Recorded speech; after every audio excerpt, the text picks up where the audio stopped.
வணக்கம் நண்பர்களே.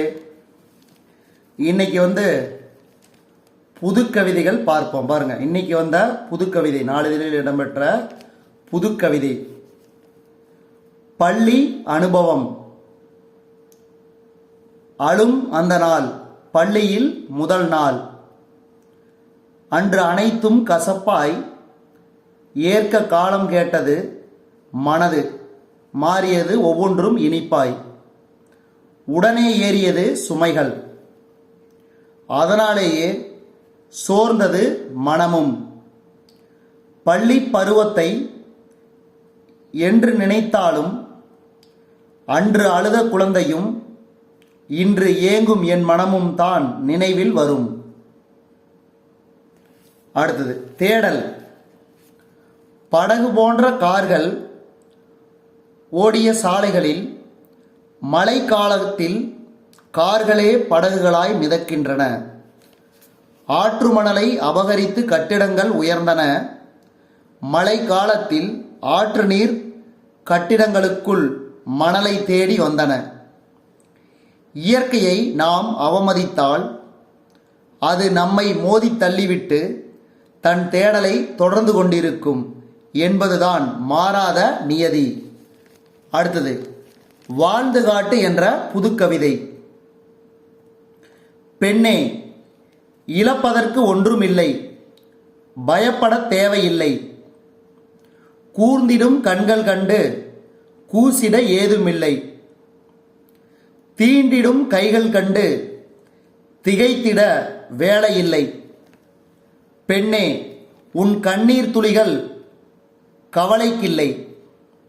கற்பென்று வரும்போது பெண்ணென்ன ஆணென்ன, உனக்கென்று தனியில்லை. சில்மிச சேட்டையெல்லாம் அப்போதே முறித்திடு. களங்கங்கள் ஏதுமில்லை, நனைந்த துணி போல் காய்ந்திடு. துணிந்திடு, தொடர்ந்திடு. அடுத்து பாருங்க.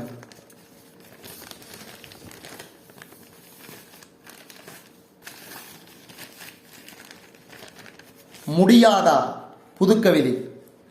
பனிக்காலத்தில் பயந்தோடும் சூரியன் வெள்ளை மேகங்களை மெல்ல விலக்கி பார்த்து மெதுவாக கீழிறங்கி வருகிறான் சூரியன். மழைக்காலம் என்றாலோ நனைவதற்கு அஞ்சி நடுங்கி நகர்ந்தும் ஊர்ந்தும் இறங்குகிறான்.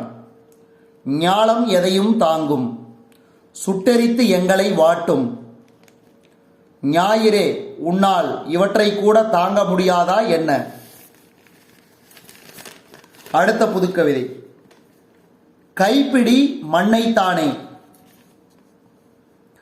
10 மாதங்கள் சொர்க்கத்தில் திளைத்தோம், கருவறைக்குள் வாழ்ந்ததால். காலத்தின் காற்றுவாக்கில் பாசபந்தங்கள் அருந்து போகின்றன. சில தடம் மாறும் பாசங்கள் இடம் மாறி போனதில் அவள் இரவுகள் கண்ணீரில் கரையும். தம் பிள்ளைகள் சேரமாட்டார்களா என்ற ஏக்கத்திலேயே அவள் உயிர் பிரிந்திட, கடைசி புள்ளியில் கூடி கைப்பிடி மண்ணைத்தான் கடமைக்காக காணிக்கையாக்க இயன்றது அம்மாவுக்கு. அடுத்து தனிமை இல்லை என்ற கவிதை. கைவிடப்பட்ட வீடுகள் யாவருக்கும் ஆனவை. அணில்கள் குடியேறி கொள்கின்றன. சிலந்தி பூச்சிகள் வீடு கட்டி கொள்கின்றன. பறவைகள் ஆலமரங்களை பயிர் செய்கின்றன. அங்கு ஓய்வற்ற கானகத்தின் கொண்டாட்டத்தை நீங்கள் கண்ணுறலாம். எந்த பாழடைந்த வீட்டையும் துயரம் துய்க்க விடுவதில்லை இயற்கை.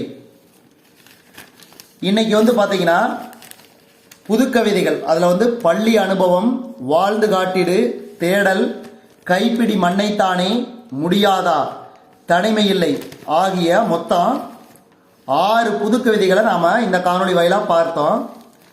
இந்த காணொளி உங்களுக்கு பிடிச்சிருந்துச்சுன்னா லைக் பண்ணுங்க, கமெண்ட் பண்ணுங்க. மறக்காம இந்த காணொளியை உங்கள் நண்பர்களுக்கும் மற்றவர்களுக்கும் ஷேர் பண்ணுங்க.